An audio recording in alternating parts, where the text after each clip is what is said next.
Bonjour, cher élève. Ravi de te revoir une deuxième fois pendant cette deuxième séance de la production de l'écrit. J'espère que tu vas bien. Et on est toujours à l'unité didactique numéro 5, sécurité routière et code de la route. On va voir ensemble la deuxième séance de la production de l'écrit, intitulée Production d'un texte injonctif. Notre objectif, c'est d'écrire des conseils et des recommandations. Premièrement, je vais te rappeler la consigne qu'on a vue la première séance. Alors, je t'ai demandé d'essayer d'élaborer un texte injonctif. Sur une feuille, tu rédiges un texte où tu donnes des conseils et des recommandations, soit à ton frère ou bien à ta petite sœur, sur les mesures à prendre pour éviter coronavirus Covid-19. Alors, je suppose que tu as la feuille de ta production écrite devant toi et qu'on va suivre ensemble pour essayer de t'aider à corriger les fautes si on a et aussi pour améliorer ta production pour le deuxième jet que tu vas faire la prochaine fois.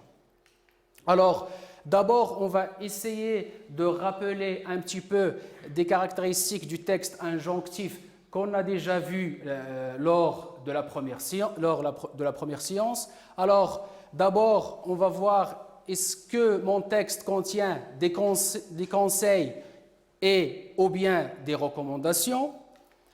Est-ce que les verbes sont conjugués à l'impératif ou bien à l'infinitif.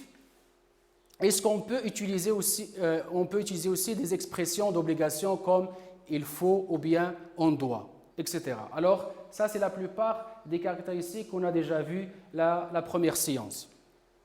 Alors maintenant, on va essayer de voir la grille de relecture. Alors, tu poses la feuille de ta production écrite devant toi et on va se demander quelques questions et vous allez cocher à chaque fois dans la case oui ou bien non. Ça dépend du texte que tu as écrit. Alors maintenant, on va voir le premier indicateur. Est-ce que j'ai donné des conseils dans mon texte? Alors, cher élève, tu vas voir dans ton texte, est-ce qu'il contient un conseil? Est-ce que tu as donné un conseil à ton frère ou bien à ta sœur? Si c'est oui, alors tu vas cocher la case oui. Si non, tu vas cocher la case non. Deuxième indicateur, est-ce que j'ai donné des recommandations? Alors ton texte, est-ce qu'il contient une ou bien plusieurs recommandations? Si c'est oui toujours, alors tu vas cocher la case oui. Si c'est non, alors tu coches la case non.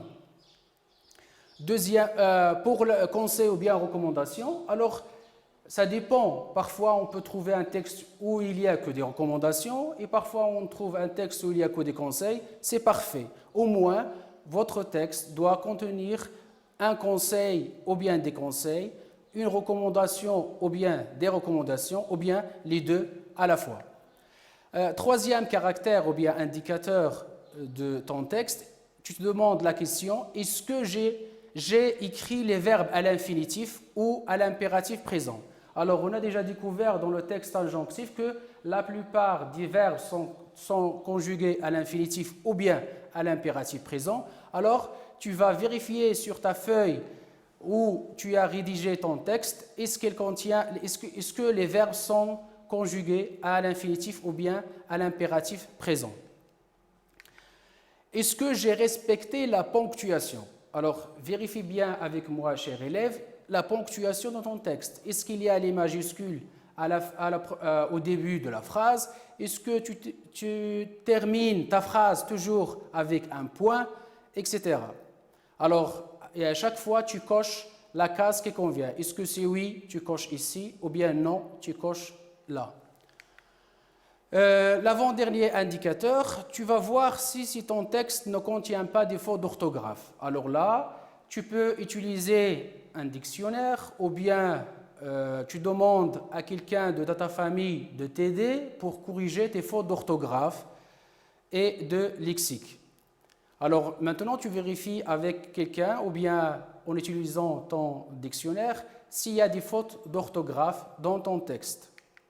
Et finalement, est-ce que mon écriture est lisible et sans rature? Alors, est-ce que ton écriture est propre, il n'y a pas de rature? Est-ce qu'elle est lisible? C'est-à-dire que si, par exemple, tu peux donner ta feuille à quelqu'un de la famille pour la lire, est-ce qu'il ne trouve pas de difficulté dans la lecture? Est-ce que tous les mots sont lisibles pour lui? Et après, tu coches une de ces deux cases, oui ou bien non.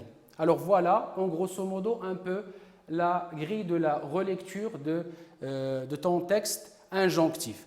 Si ces indicateurs existent tous dans ton texte, alors c'est parfait, tu as vraiment réussi à produire un texte injonctif. Sinon, alors on va essayer de voir un texte réalisé par un élève de la 6e année de l'enseignement primaire, intitulé « Conseils et recommandations pour mon frère ». Mon petit frère Ali, voici quelques préventions pour éviter coronavirus Covid-19. Je te conseille de te laver régulièrement et correctement les mains à l'eau et au savon. Évite de serrer les mains ou de faire la bise. Évite les contacts proches avec les personnes malades. Tousse et éternue dans le pli du coude ou dans un mouchoir en papier et évite de toucher ton visage avec tes mains. Finalement, reste à la maison et suis tes cours à distance. Alors si on regarde ce texte qui a été réalisé par un élève de la 6e année de l'enseignement primaire, on voit très bien qu'il a mis un titre pour son texte. Il a commencé la phrase par un appel à son frère Ali. Et après, il y a ici, voici quelques préventions pour éviter coronavirus Covid-19. Alors ici, il a commencé par une phrase. Je te conseille de te laver régulièrement et correctement les mains à l'eau et au savon. Ici, on voit le verbe éviter et les conjuguer à l'impératif présent. La même chose ici, évite, c'est éviter. Là aussi, les verbes tousser et éternuer sont conjugués au présent de l'indicatif. Et on voit aussi finalement reste à la maison, c'est-à-dire le verbe rester qui est conjugué au présent à l'impératif présent. Alors, si on veut appliquer la grille de relecture qu'on a déjà vue, alors on voit vraiment qu'il y a des conseils, je te conseille, il y a aussi des recommandations, évite de serrer les mains, évite les contacts, etc. Tousse et éternue dans le pli du coude ou dans un mouchoir. Alors, ce texte contient des conseils et des recommandations. On a déjà vu les verbes qui sont conjugués à l'impératif présent. Et on voit aussi qu'il y a un respect de la ponctuation. Il y a la majuscule toujours au début de la phrase. Il y a toujours un point à la fin de chaque recommandation ou bien à la fin de chaque conseil, etc. Alors, on voit qu'il n'y a pas de faute d'orthographe. Voilà, c'est un exemple qui peut t'aider à réaliser ou bien à produire un texte injonctif. Après avoir ces conseils et cette grille aussi de relecture, maintenant tu peux réécrire ton texte pour une deuxième fois. Tu montres à nouveau ta production finale à ta maman ou bien à ton papa ou à un membre de ta famille pour le vérifier avec toi. Tu as toujours la possibilité de consulter un dictionnaire ou bien demander à quelqu'un de la famille qui a un niveau plus avancé que toi, qui peut t'aider pour réécrire ton texte pour une deuxième fois. Avant de finir cette petite leçon, ou bien cette deuxième séance de la production de l'écrit, je vais te rappeler un peu les gestes qu'il faut faire pour éviter l'infection et la contamination par le coronavirus Covid-19.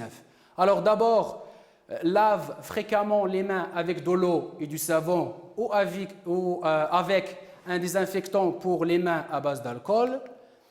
Deuxièmement, couvre-toi la bouche et le nez avec le pli du coude ou un mouchoir lorsque tu tousses ou éternues.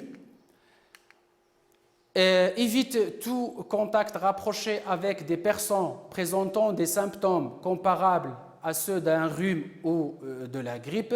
Et finalement, consulte un médecin en cas de fièvre, de toux ou de difficulté à respirer. Alors, pour finir, je te souhaite bonne réussite et un bon travail à la maison et à la prochaine fois, Inch'Allah.